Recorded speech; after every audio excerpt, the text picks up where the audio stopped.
Paul Bristow is the Conservative candidate for the mayoral election in Cambridgeshire and Peterborough. Welcome to the conversation.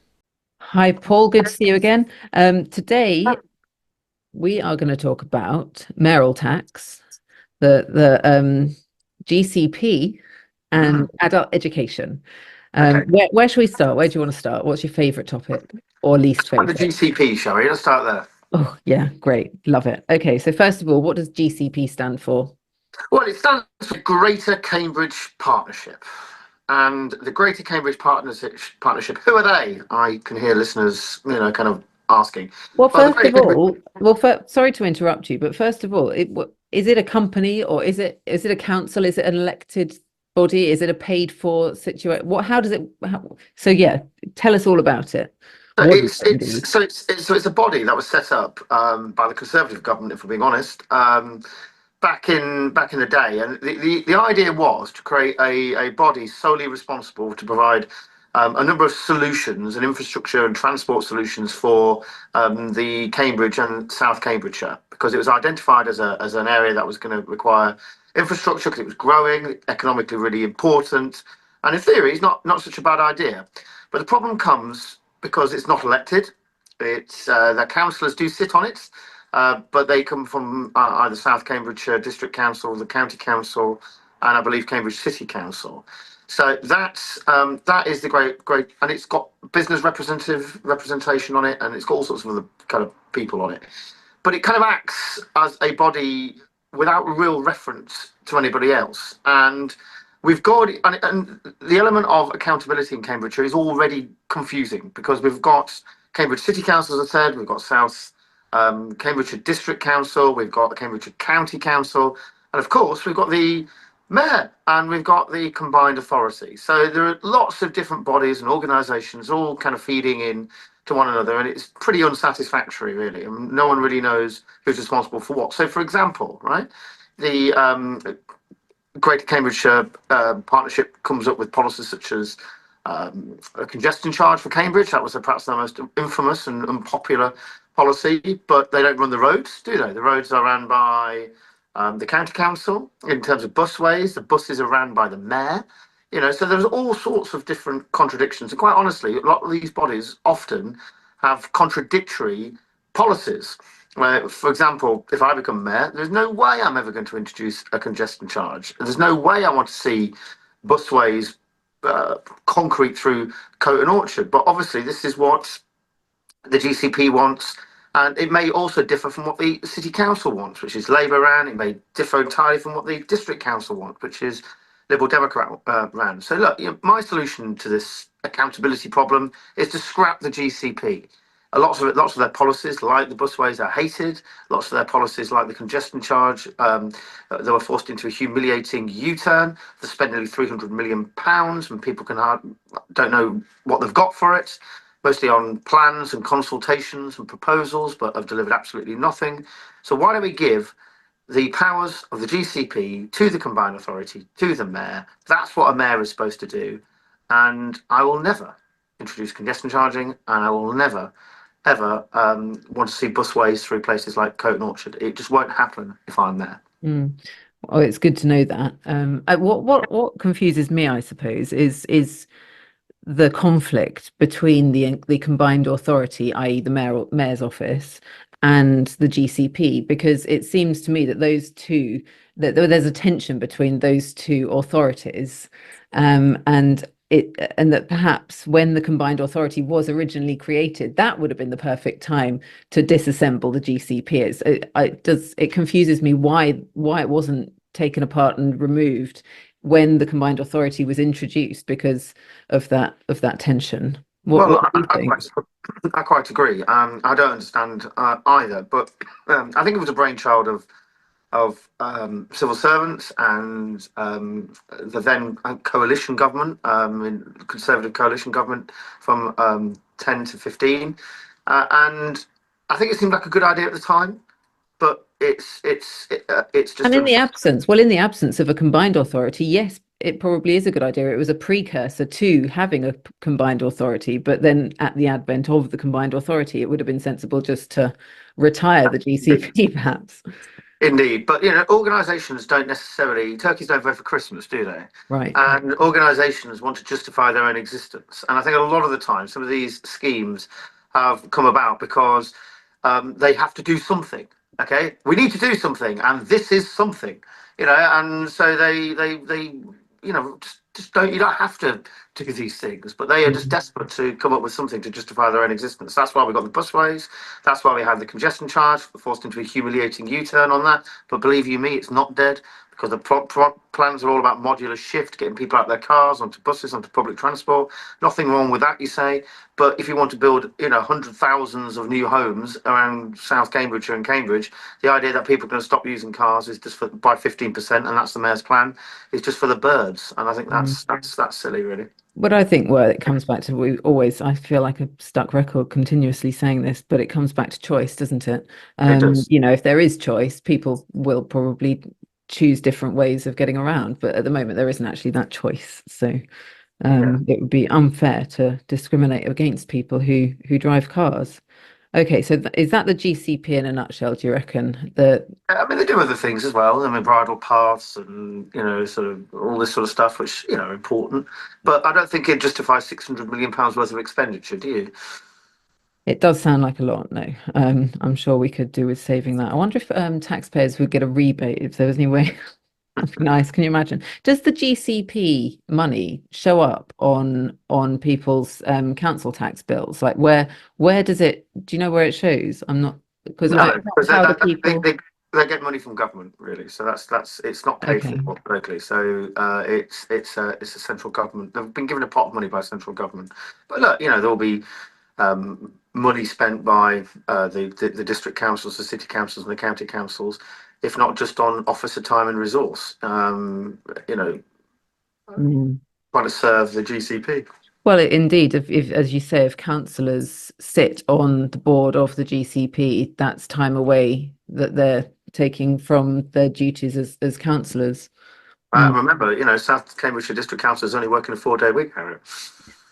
Yes, indeed, indeed. And you know what? Fundamentally, it's interesting this. I don't think that there's a fundamental problem with a private organization choosing to work a 4-day week or for the staff to have flexible working, but I think it differs when you get into the realms of the civil service and public service and service providing.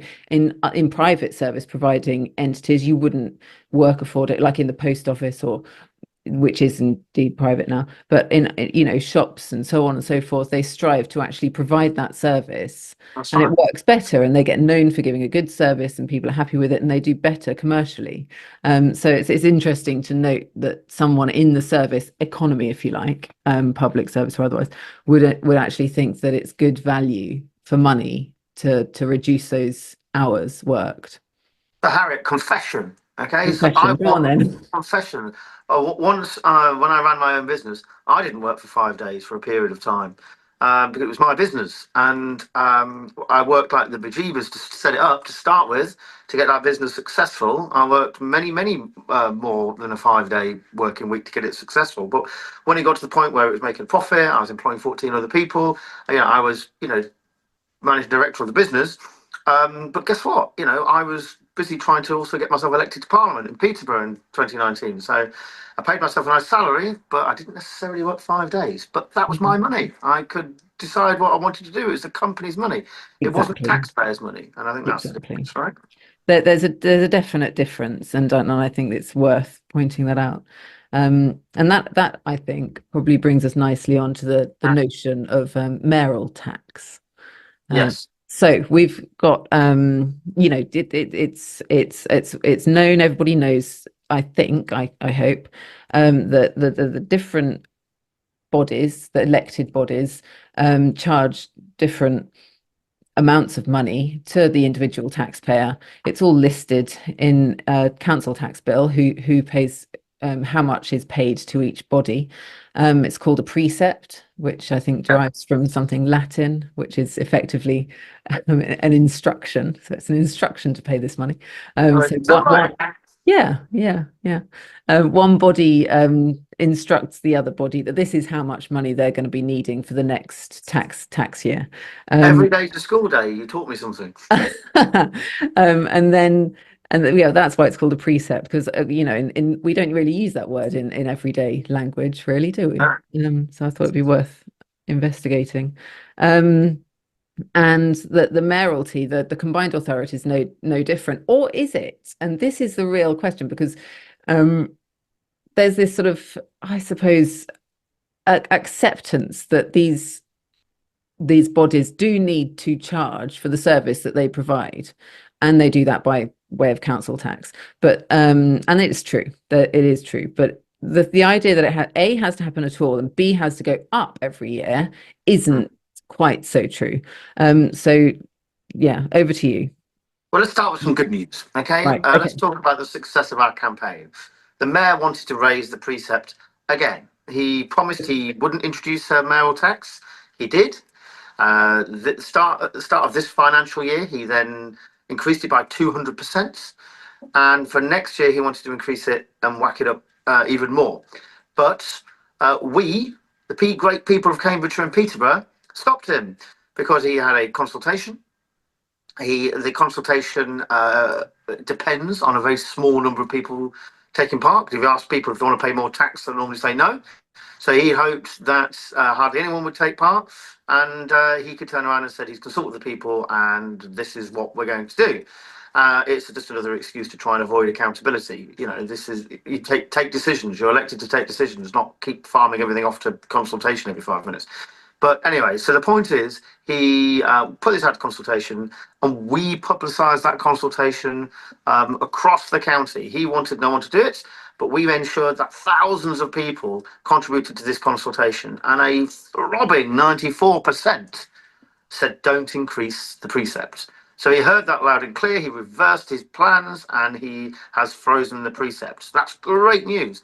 And, I'm not mayor yet, but we've had an impact together already. But what I'm going to do when I'm mayor is I've made a cast iron promise never to increase the precept. I'd quite like to get rid of it, to be honest with you, because there are plenty of other places across the country where we've got mayors who don't charge a precept. And we all know what happens when you start charging a tax.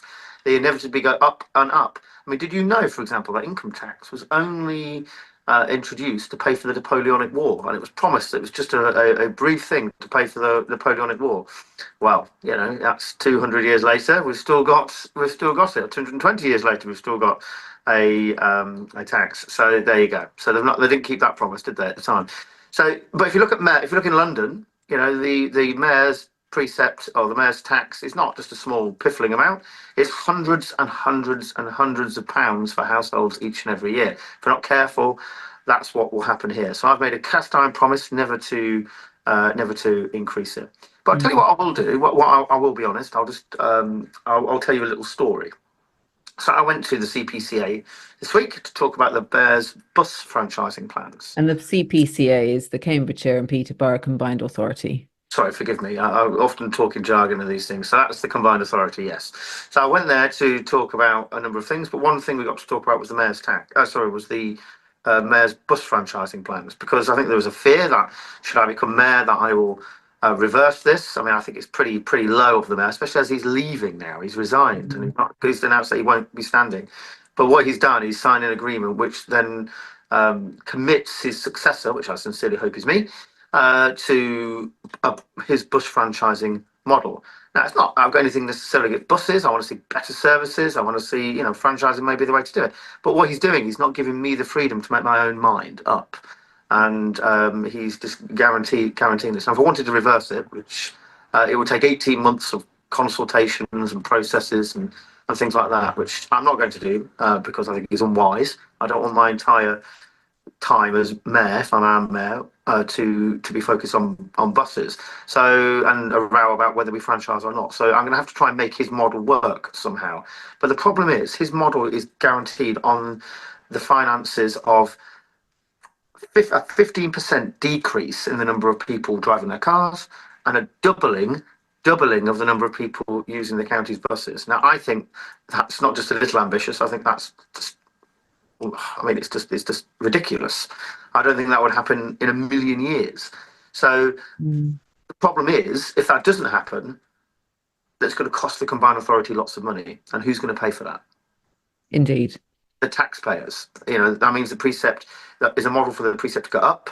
and up and up and up to pay for this shortfall. Well, And and it's not a that's surprise.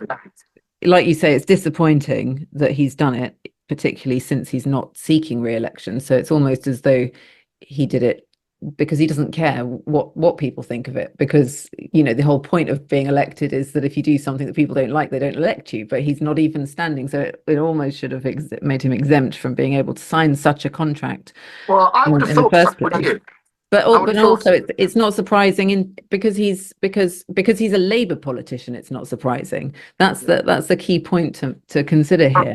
He I mean, doesn't mind. let's He doesn't mind about spending other people's money. So in that respect, it's not surprising. let's be sporting to Nick in the sense that, you know, my instinct's always, to be honest, it's so something that always has cost me is to give people the benefit of the doubt, trust people, and you know that's my instinct. And I think people are inherently good and always trying to see the best. So Mm, let's just think about Nick and think of the best. I think he's desperate for a legacy. He clearly cares about bus franchising because he's made that his key in the last 12 months. I think he probably realised that look, I want to leave something to say that I've done something. And I think he realised after 3 years he's not had that because he's mostly got himself in a huge argument about his own conduct and all sorts of other things. mm. But he wants a legacy. I understand that. I get that. And he cares about buses. And so this is what he wants to do. But I still think if this is something he's so committed to implementing, he probably should have faced the electorate and then done it, get it all up in place, face the electorate. And if he won, he can sign it on day one of his new administration rather than tying the hands of any successor. Because it might not be me, Harry. It could be the Liberal Democrat candidate. It could, surprise, surprise, Labour may even win again. I don't think they will. But, and his Labour successor may not want to do this. So it's not just me we're thinking about. It's whoever the successor is. You are actually very generous to assume that the other two successors might not want to do this. I expect that they would because I think they both don't really care in their politics about other people's money. They think they know best, and that's I think probably the real reason that this is why this has happened at this stage in the game. They think they know best. We like people to have a say as conservatives. That's probably one of the fundamental differences between the left and the right. So you're not going to increase the mayoral tax. If you can get rid of it, you will. And actually, we've got a good example of someone who'd never had a mayoral tax in the first place, and he's got a thriving combined authority, hasn't he, up in Teesside? Ben Houchen. Mm, Yeah, no so mayoral he tax there. no mayoral tax there. No, he's decided to do what combined authorities and mayors are all about, which is big infrastructure projects. But he's used, he's borrowed against his revenue, and he's making things happen in a proper public-private partnership. That's the way these things should be done. It shouldn't just be relying on putting their hands in people's pockets, asking them to pay. And you can pay back this borrowing over the guaranteed revenue, I think 30 years. That the government guarantees your income stream because they're going to give you that money anyway. So instead Mm. of trying to find little projects here and there to support and make no meaningful difference, he's able to leverage that to borrow and to pay back over 30 years to drive real infrastructure change in his area. And I'm very interested, Harriet, in that model. Yeah, very, very practical model that, of course, saves people paying more for the privilege. Yes. So yes. Um, Now this doesn't really tie in, but it's an odd one anyway. It doesn't really tie in very well with the combined authority full stop because it's not to do necessarily, or at least directly with infrastructure, in the sense that we might naturally consider infrastructure, and that's adult education. I think I've sort of tried to bring it into the conversation before, but didn't quite manage it. So let's just focus on it now. Adult education.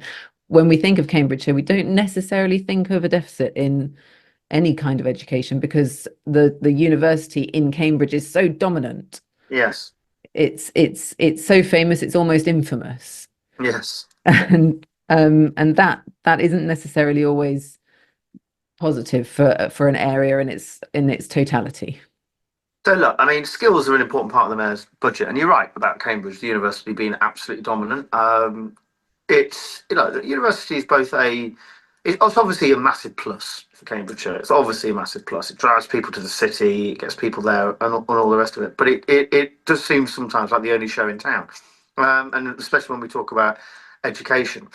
What I'm interested in, I went to see the Chamber of Commerce the other week, and they were asking me about skills and what are your instincts and all the rest of it. And look, I worked very hard as the MP with the Inspire Trust in Peterborough, who were both Peterborough College or Peterborough Original College and the Stamford College. And so I do know how important skills are, and adult education is a key part of it. Uh, but what I told them in terms of my instincts, the things that I'm most interested in, the people I'm most interested in, are those aged between 18 to 24 who are not in full-time employment or education or training. Because I think if you're not in one of those things by the age of about 20, then I think your chances of finding long-term secure employment for the rest of your life are pretty low. And I don't want to see people in that way. So I'm interested in how we ensure that all 18 to 24-year-olds are in some form of training or education, if not employment. I think I looked at Peterborough University as well, the Anglo-Ruskin University that we got there, which I think is a huge success. The vast majority of people there come from PE postcodes. Lots of people would never have considered a university education for them, and now at university doing degree apprentices, often in STEM subjects, science, technology, engineering, manufacturing. I think that's really, really good. So that's what I'm interested in, that 18 to 24-year-old, and see if we can get that conveyor belt from local schools around the PE postcodes into our university, and making sure that people are in that sort of world. But I also understand I'm interested in people aged between about the age of 45 and 55 as well, because if you lose your job in your late 40s or early 50s, and you require a change in career, and you retraining, if you don't receive that training, the temptation is then obviously to leave the labour market, and then we're wasting some talent, and obviously that could go on and drive economic growth and pay taxes and all the rest of it. And we can't afford as a country to get people to not to reach their potential, and we just can't afford it as a country. It's obviously human waste for that individual. I think those individuals want to work, they want to make a contribution, but as a country, let's be selfish about it, we can't afford to lose that talent. And so I'm very much interested in how we retrain 45 to 55-year-olds. What I'm not interested in, Harriet, and this is kind of a flip remark, is, I don't want to see our education budget spent on helping people take second degrees, professional people take second degrees, or retired people take professional degrees. I think people can very well pay for that themselves. I'm more interested in getting people into employment. That's what I'm interested in. Yeah, yeah, that makes sense. And when you say afford, I think there are two kinds of afford. I think there's the affording, the economic affording, i.e., yes, like you say, as a country, we can't afford. We want people working, from that creating that economy perspective. But actually, I don't think we can afford it to have people out of work psychologically, because we all as humans know how good it is to have a sense of achievement, a sense of purpose, and to actually contribute productively to whatever it is that we're actually doing. And that comes through work and life and all sorts, and it's a big jigsaw puzzle and a tapestry. And if that part of that functional part of us is missing, it does something to us as humans. And I think when that happens en masse collectively, the whole positivity, if you like, the whole productivity from a psychological point of view and an emotional point of view goes on the decline in a community, in society. And so we can't afford it from that point of view either. We want people feeling positive about living and working and being on this planet. Employment is so good for people's mental health. A good job and a good working area. I know some people don't particularly like their jobs, and some places are not nice places to work. But if you can get a good job and employment, they are the securest ways to improving people's mental health. It gives you that sense of purpose, as you quite rightly say, Harriet. And that's what I'm interested in. I want Peterborough and Cambridgeshire to be a healthy, wealthy place. Excellent. Well, I think that is a good point to end our conversation today. So we'll come back another time and talk about whatever comes next. Great, let's do it. You can visit www.paulbristow.org.uk to get in touch, to stay in touch, and to help Paul to get Cambridgeshire moving.